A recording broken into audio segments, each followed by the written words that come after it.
મનોજભાઈ, રાજનીતિમાં ભ્રષ્ટાચારનો આરોપ પ્રત્યારોપ એક ટ્રેન્ડ બની ગયો છે. તમે પણ 10 વર્ષ પહેલાં તમારી જ બોડી હતી, એટલે તમારો મી ઇન ધ સેન્સ કે તમારી પાર્ટી કોઈ દૂધથી ધોવાયેલી નથી, કેમ કે આના ઉપર ત્યારે ભ્રષ્ટાચારના આરોપ લાગ્યા, એટલે તો લોકો પરિવર્તન કર્યું અને બીજેપીને બેસાડી હતી. હવે તમે પાછા ભ્રષ્ટાચારનો આરોપ લગાવો, તમે વિચારો કે તમને લોકો તક આપશે, તો શું ગેરંટી કે ભ્રષ્ટાચાર નહીં થાય?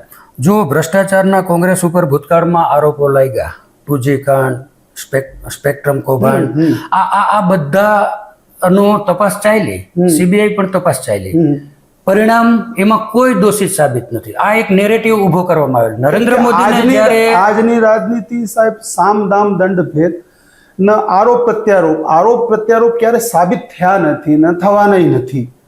તો આ ભ્રષ્ટાચારનો મુદ્દો સદૈવ જીવિત રહેશે એવું નથી. જુઓ, માનો કે કોંગ્રેસના એવા ઘણા નેતાઓ છે કે માત્ર એના ઉપર ચાર્જ લાગ્યો, આક્ષેપ થયો અને એમને જેલમાં નાખી દેવામાં આવેલા છે.